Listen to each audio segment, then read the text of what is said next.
So now the main event, the man whom you were rightly here to see. I had the privilege of hearing our speaker this morning speak last night. Actually, those of you, the Visionaries dinner got to as well, and I was extremely impressed and moved by his insights into American society, what's happening to it, the causes of it, and I know that you will be too this morning. You know, Lincoln said at some point that you can't trust Lincoln quotes on the internet. He also had another quote in which he said that the public sentiment is everything. With public sentiment, anything is possible. Without it, nothing is in our democratic republic.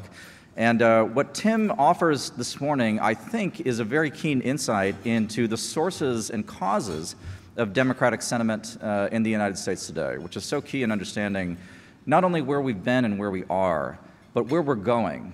And once we discern where we're going, we can formulate plans on what to do about it, which is really the mission of the foundation and all of those here who were involved in the fight for liberty. Tim Carney, an eminent individual, visiting fellow at the American Enterprise Institute, where he works on economic competition, civil society, localism, and religion in America. He's currently the commentary editor at the Washington Examiner, a very fine publication. He's an award-winning author. His most recent book is Alienated America, which he'll be speaking from today. Why Some Places Thrive While Others Collapse. It was recently published, February 2019, and his work has been published in a variety of outlets. The Atlantic, the New York Post, the New York Times, and the Wall Street Journal. I'm sorry to name 3 New York-based publications there, but that's just the reality that we live with. The most important thing, I think, though, and I suspect that Tim would agree, is that he is a man of faith and a father of 6. And so with that, please help me welcome Tim Carney.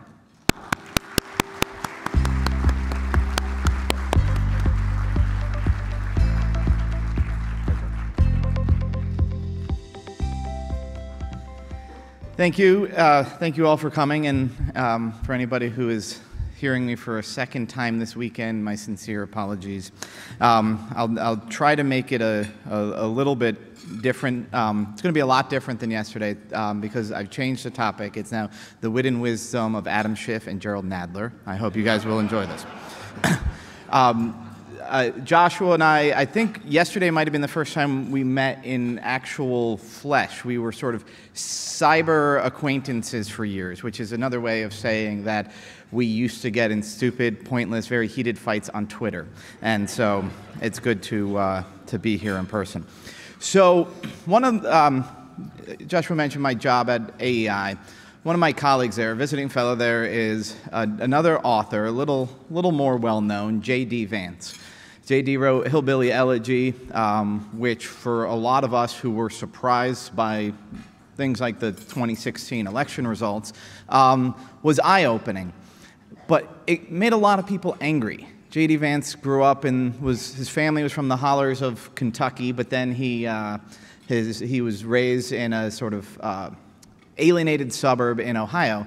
And his explanation for a lot of the suffering, the struggles of his family, of his neighbors, was ultimately a cultural explanation. And so a lot of my friends on the left thought he was blaming the working class for not being better. And a lot of my friends who are sort of economists at places like AEI and Brookings Institution, one Brookings Institution economist said, none of us liked Hillbilly Elegy because it made it be about culture, and we can't really measure culture. We want it to be about economics. What I'm going to argue today is that a lot of the things that we think are about economics or about other factors, about very measurable or very legislatable issues, are more about culture, with the hope that when you guys leave here and go to your work, that you think of how to address the issues from a cultural perspective. And so this is going to be true for family issues, this is going to be true for economic issues, and it's true even for some even much more darker issues. So I'm going to start October 1st, 2017. That's when a man from his hotel window in Las Vegas shot and murdered 59 people and wounded hundreds others. They still haven't found a motive or an explanation for this shooting. Other shootings, we have more of an explanation, and people will talk about mental health, which is certainly not wrong, but I think this one really highlights something. When reporters went to his brother and they said, "What do you think was his motivation?" The brother said, "There is none." The exact quote was, "He had no affiliation, no religion, no politics. He never cared about any of that stuff." I argue that that is not, in fact, pointing out that there is no explanation. I think that points us towards an explanation. Again, no affiliation, no religion, no politics. He never cared about any of that stuff. If he was also a gambler. Now, he didn't. My friends and I have gone to casinos once in a while, and you just consider the $60 you're going to spend there what you're paying for a good time, and you don't plan on winning anything, and you play at the craps table. The Las Vegas shooter played video poker. One Vegas blogger I read at the time wrote, "The video poker machines often attract locals who are not seeking the excitement and rowdiness of live poker games. It's not glamorous, it's not exciting. It's a game of just slogging away. It's methodical and solitary." So if we can use the word bowling alone to talk about the erosion of strong community institutions in our country, what does gambling alone tell us? And so when we're looking for his motive, maybe there's something to be found in the no affiliation, no religion, no politics. That's unnatural. We all know that. We all know that man is a political animal. We're supposed to have some sort of politics, even if we don't care about national politics. We care about the traffic lights in our town. We care, and nobody really has. Most of the people we know, even atheists, sometimes they're the most devoutly religious people as far as how deeply they hold their views. So to have no religion, no affiliation, no politics, I think can be an explanation. It's a cultural explanation, and Donald Trump brought up culture after the shootings over the summer in Dayton and El Paso. He said, "Cultural change is hard, but each of us can choose to build a culture that celebrates the inherent worth and dignity of every human life." Now, this struck a lot of the media as a dodge. He's talking about culture instead of talking about the real issue. We need to do something, legislate guns. Some people said legislate video games. When the Deputy Attorney General Rod Rosenstein said many of the killers, was talking about terrorists, he said many of the killers are lone wolf losers indoctrinated to hate through the internet. So he was saying this was true of Islamic terrorists and mass shooters. Now, the media also didn't like that term. These are various headlines. Washington Post, "There are no lone wolves." 538, "No terrorist is a lone wolf." NBC News, "El Paso shooter wasn't a lone wolf." And his so-called online manifesto proves why. These pieces all made the same point. They said that these shooters belong to, and like the terrorists, they belong to these online message boards where they got radicalized. And that so they were really part of some evil organization that had brought out the worst in them. But I think all of you know that belonging to online message boards, mailing lists, and that sort of thing, that's not what we consider to be community. That's not what we consider to be belonging.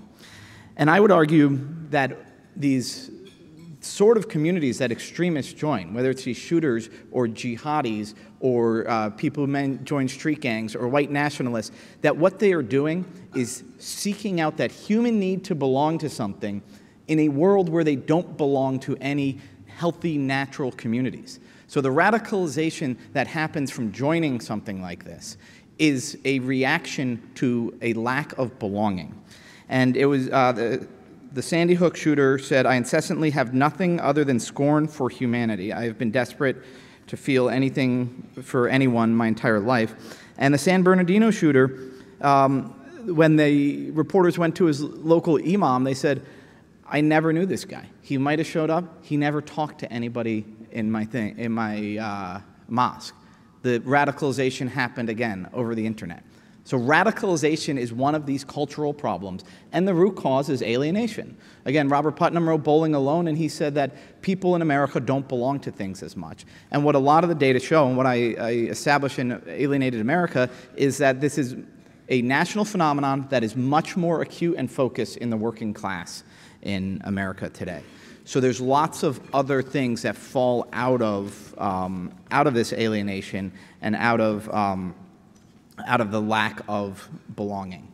And one of them is the retreat from marriage. Now, this gets us back to the sort of economics versus culture thing. Americans get married a lot less than they used to.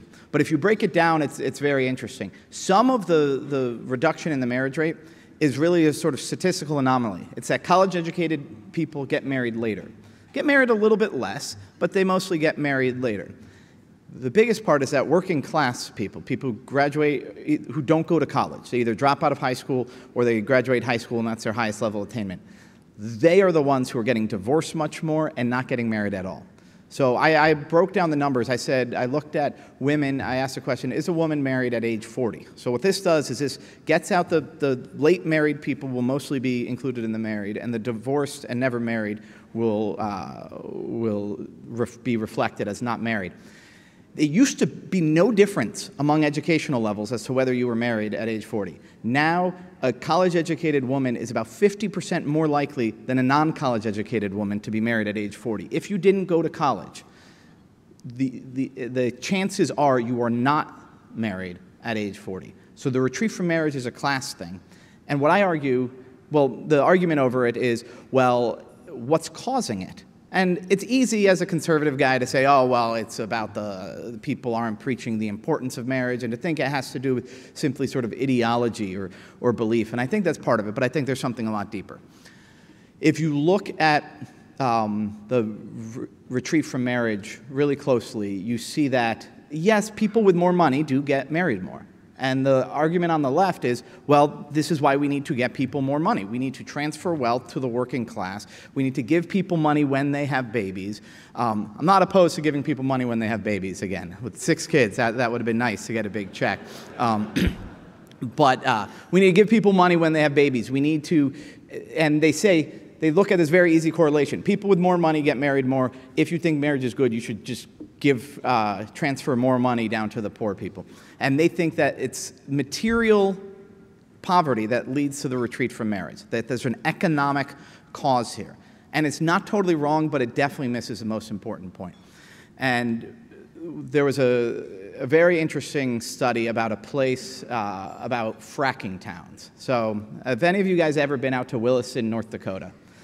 Williston, North Dakota is in the middle of nowhere, but it's one of these amazing towns that sprung up because of the oil deep in the shale there.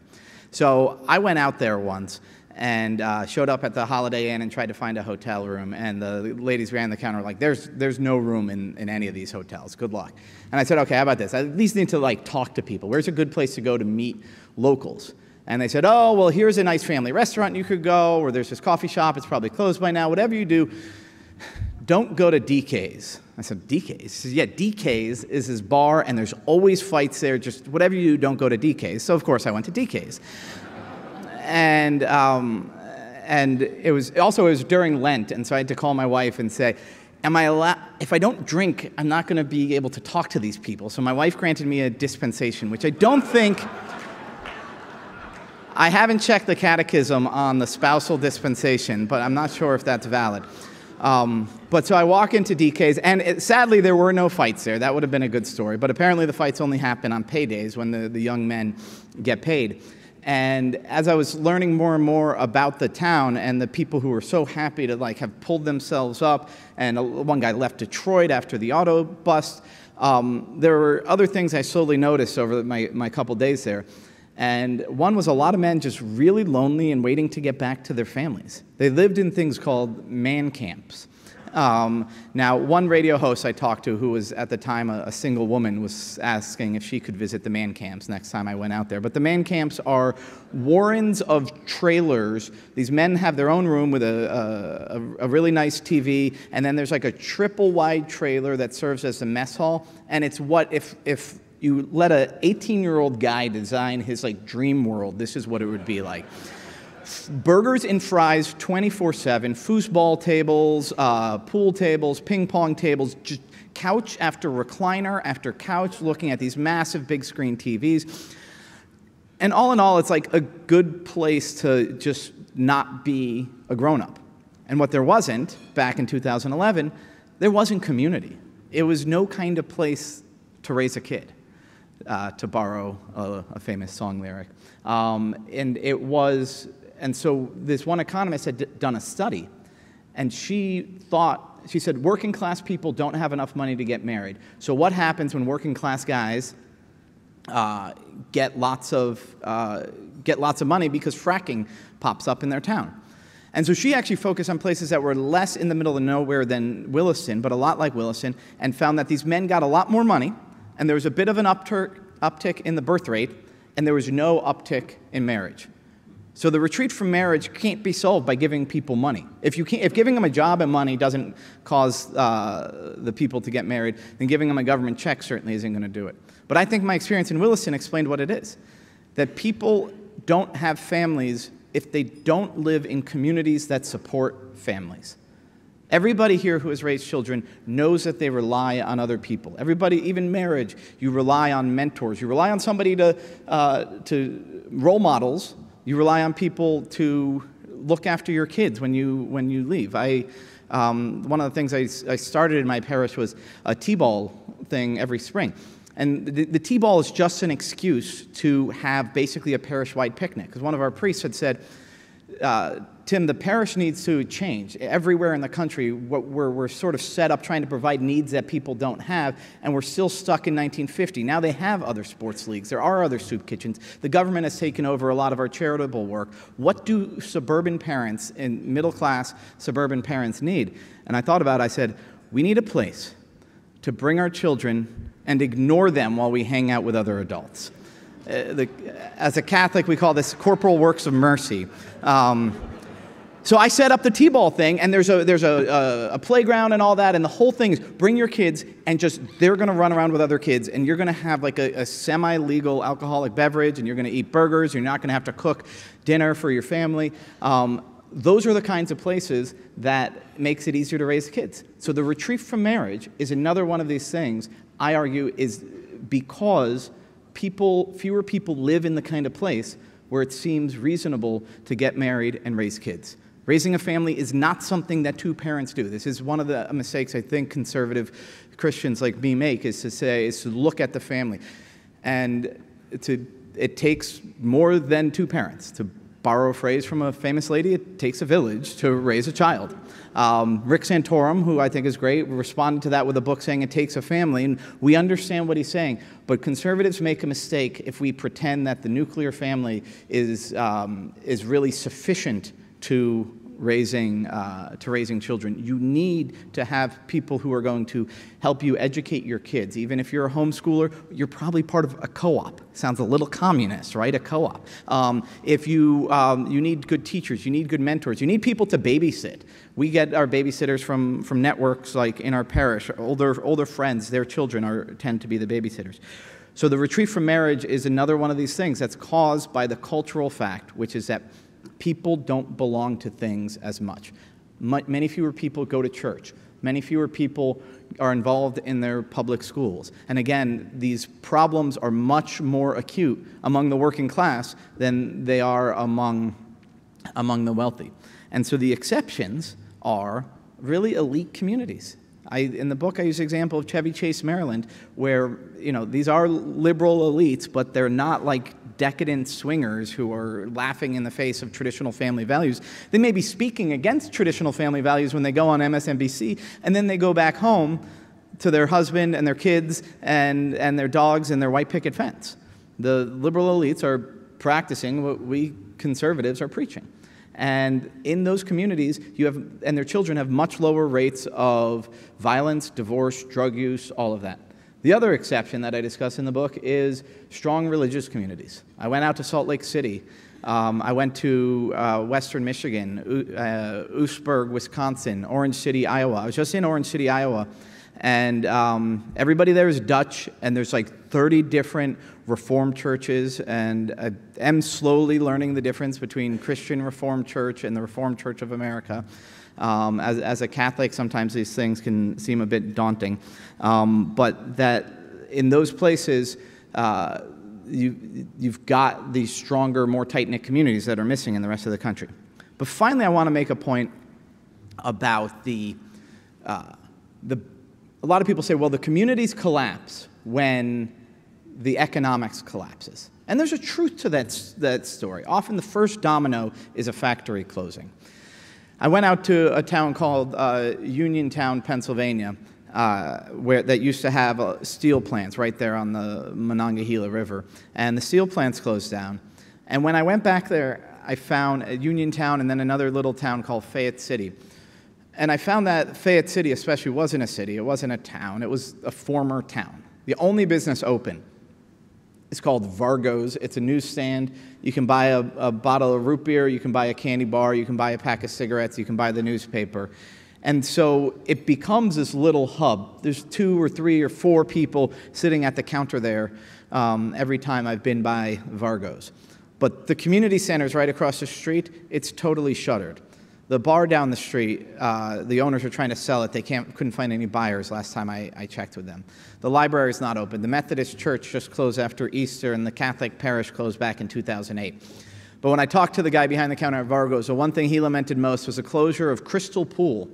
There's a swimming pool right on the edge of town. And people he said, that's what we did. If it was the summertime, you just were at the pool. That's where you met people. That's where your parents dropped you off. And the lifeguards made sure you didn't drown, and otherwise you ran around and they got a break from the sort of constant effort of parenting.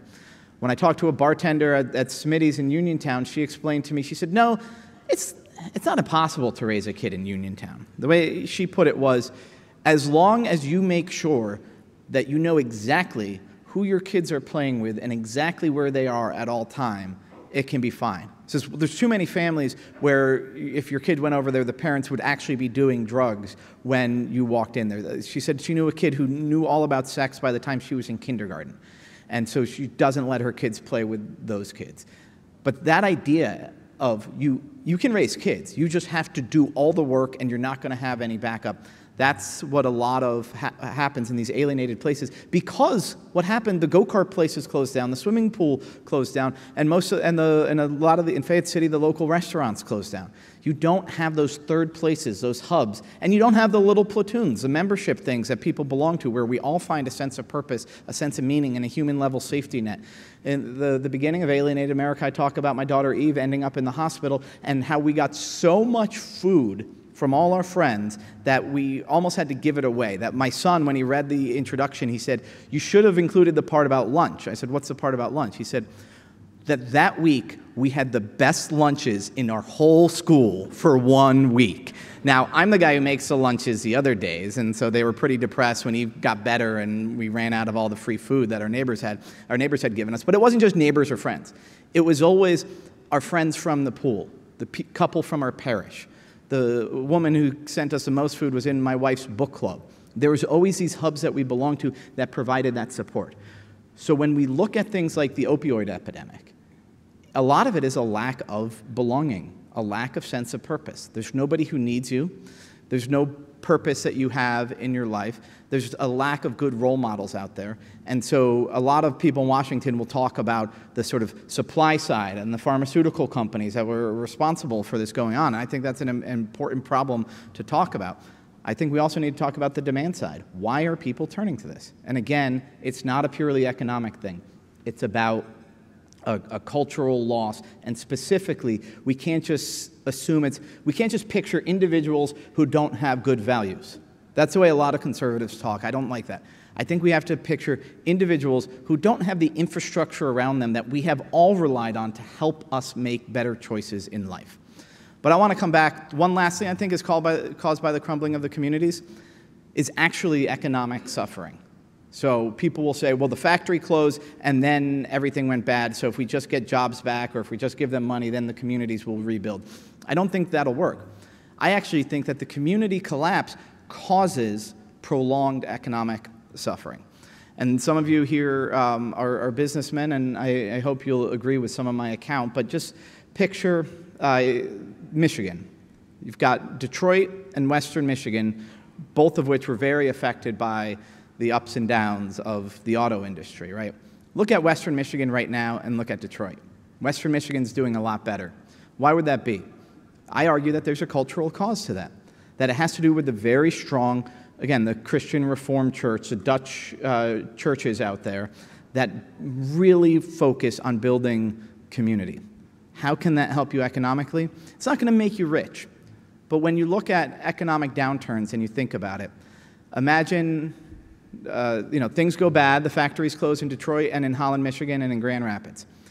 And then 20 years later, somebody comes by and says, hey, I want to hire some people. Michigan, there's going to be a lot of people to hire because the factory shut down, so I'm going to go look at these two places.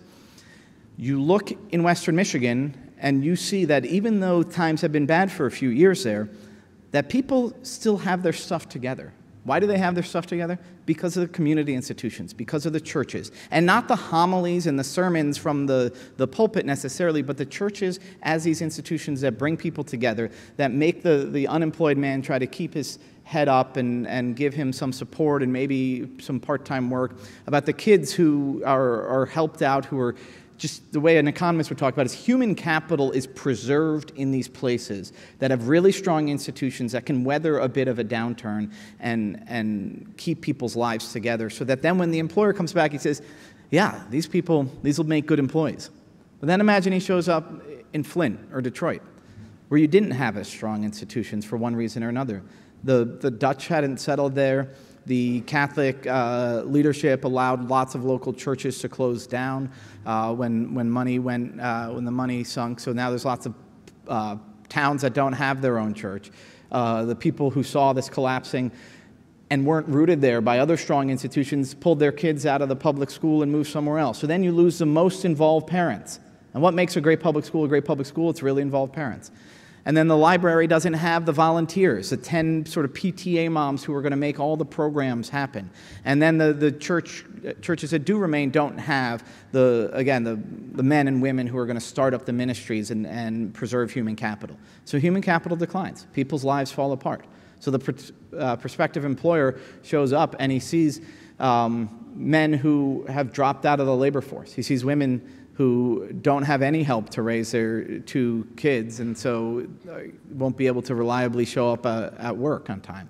They see a place where the people's lives have fallen apart and it would be harder to, open a factory. So in that way, and I think this is true of Pittsburgh versus Uniontown. Pittsburgh had really strong neighborhoods, had libraries. It's easy to see the libraries, universities, hospitals of Pittsburgh as, oh, well, so money kept flowing through there, and that money kept the city doing pretty well. Pittsburgh's now doing great. I think that's half the truth. But those institutions also were these sort of social, cultural things that people belong to and that sort of maintain human capital, help people keep their lives together. And so Uniontown didn't have that. Uniontown was a lot smaller, and the few institutions there crumbled. So I would argue not only that we sometimes assign to economic causes what are cultural causes, I often think that economic struggles are originally cultural struggles. So the cover of my book is not a shuttered factory, it's a shuttered church. And it's a church for a reason. It's a church right outside of Williston, North Dakota. And church is, and always has been, the central institution of civil society in American life. And so a lot of the problem of the collapse of community in America and the collapse of social capital, and thus some of the economic struggles in middle America and the working class right now, a lot of those have to do with secularization in this country. And so there's a lot of reasons for that. One is certainly the failures of the churches themselves. I'm a Catholic. I don't need to tell you guys what our church has done, failing to be good shepherds, making it really hard for me sometimes to, somebody who's fallen away from the church, it's hard at times for me to argue that they need to come back, depending on the stories they tell of why they left. But also a government in Washington, in the previous administration, a government in many states that is antagonistic to religious institutions, that says you can pray what you want to pray behind your closed doors. Whereas Nancy Pelosi said when defending the contraception mandate against the Little Sisters of the Poor, Nancy Pelosi got tired of having to say how she could do this as a Catholic, and she said, look, I do my religion on Sundays. You can't do your religion one day a week. It doesn't work that way.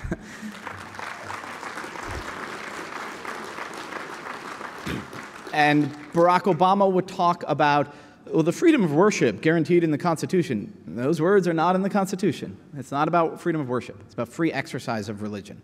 If we are free to exercise our religion, that has to be 7 days a week. That has to be feeding the hungry, housing the homeless, clothing the naked. So we need to see that as a charge to ourselves.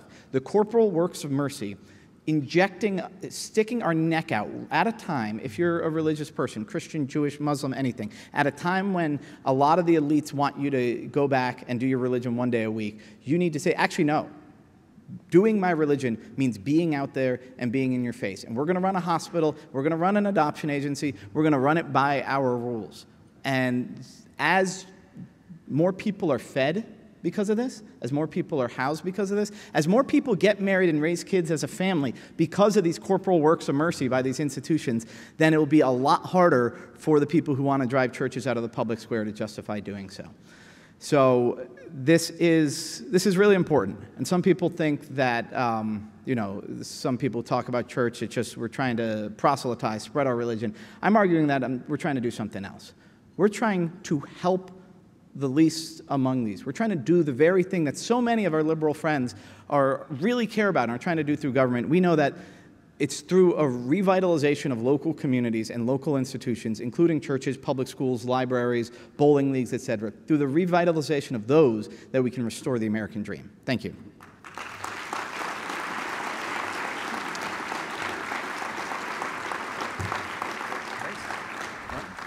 Thank you. Appreciate it. And thank you very, very much. Appreciate that, Tim. And thanks for traveling all this way. And you're actually going to be, in the spirit of collegiality, you're going to be at the Austin Institute, is my understanding, fairly soon. So more on that. I will now dismiss you. Thank you all very much. We have a lot of exciting panels in store today, so I hope you glean a lot from them. For our visionaries. And by the way, if you wonder what a visionary is or want to become a visionary, any of our development staff would be happy to tell you the pathway to that. For our visionaries, we're going to gather in Salon 2. Please be there by 9:25 for a talk on the crisis in Mexico. I'll be presenting there, bringing my trademark sobriety and seriousness to it. Thank you all very much. Good morning.